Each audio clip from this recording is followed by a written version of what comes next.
Olá, meus amigos, como é que estamos? Tudo bem? Tudo tranquilo? Vamos nessa, né? Vamos andando com a nossa matéria.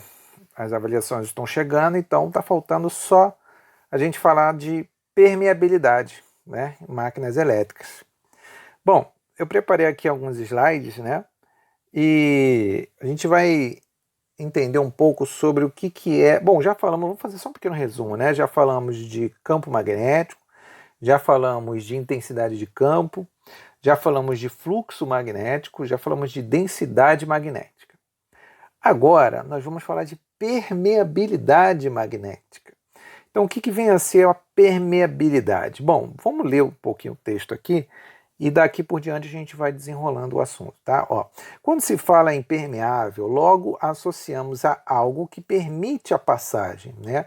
O que é permeável é tudo aquilo que permite que há passagem de alguma coisa, né? A esponja, por exemplo, é algo permeável, porque por ela passa água, passa qualquer tipo de líquido, não é isso? Então algo permeável é isso.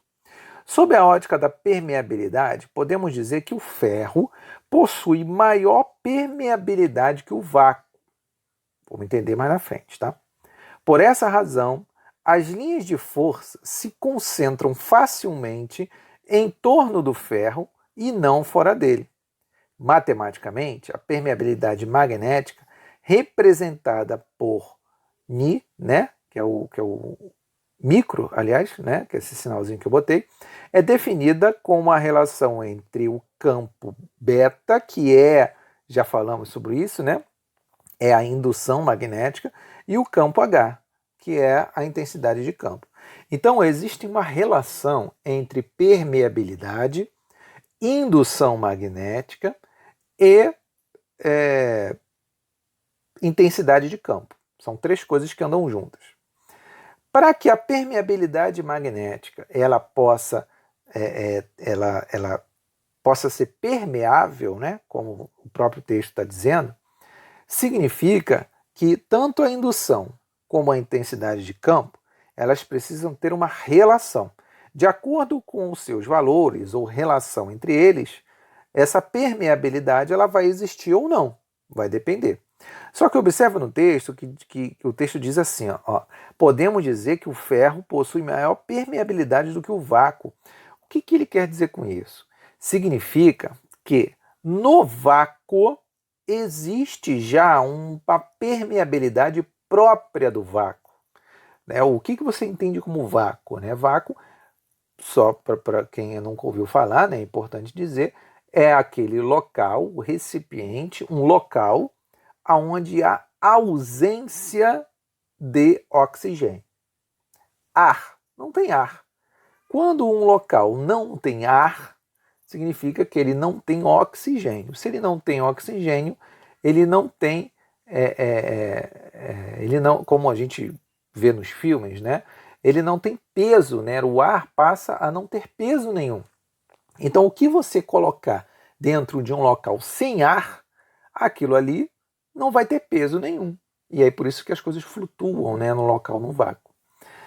Bom, vamos ver o próximo slide para a gente entender a relação. Né? Olha como é que a relação ela é definida.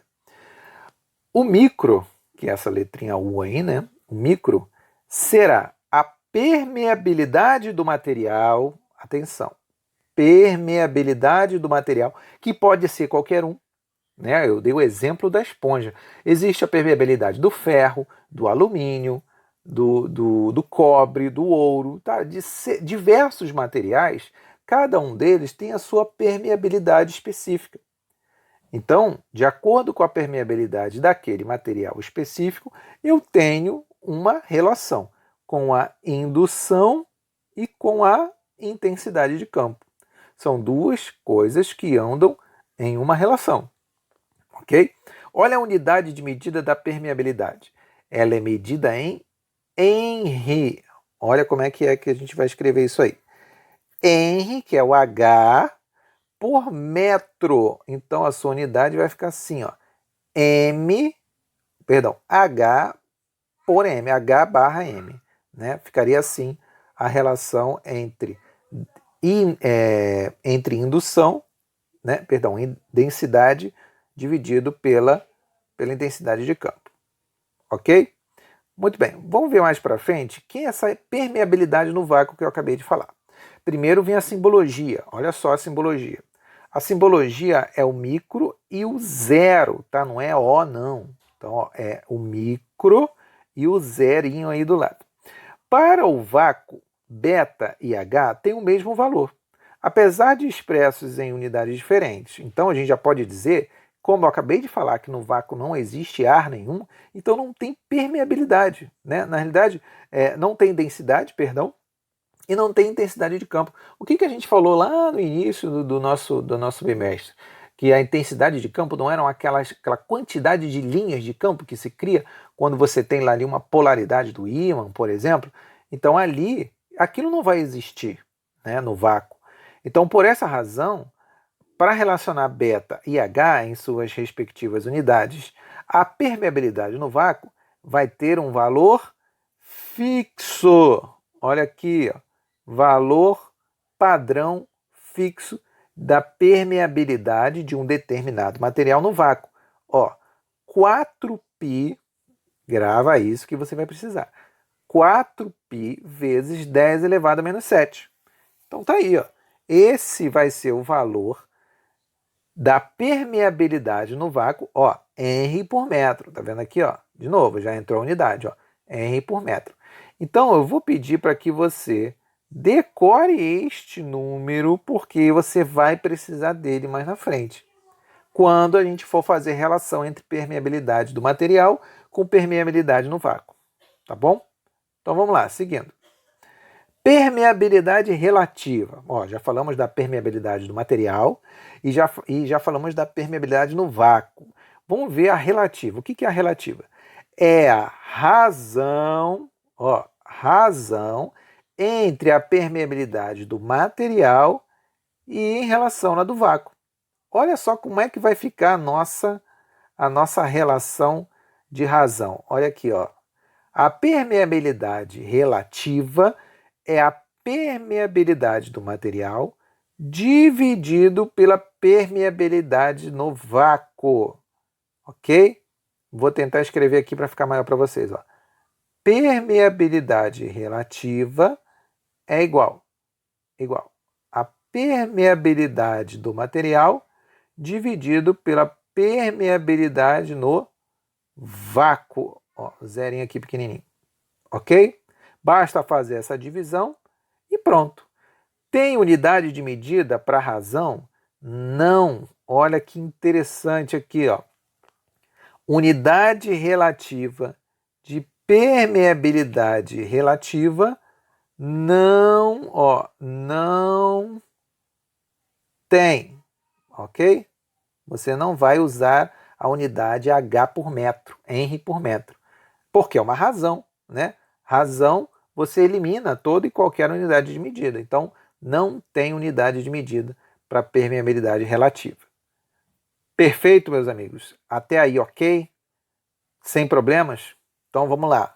Aqui eu coloquei algumas permeabilidades que são de materiais muito comuns no âmbito técnico, né, na área de máquinas. Ó, o aço, o permalói, o superpermalói e o ferrite. São quatro materiais bastante conhecidos dentro da área. Né?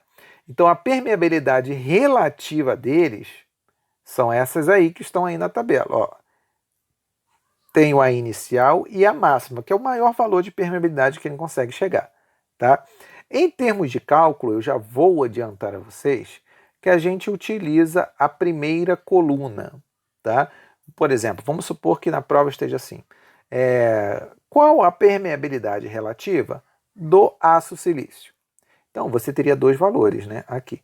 Mas, quando você faz uma pergunta sem determinar inicial ou máxima, você utiliza sempre a inicial, ok? Então, repetindo, caso eu faça alguma pergunta relacionada a algum material, você utiliza os valores da primeira coluna. Muito bom.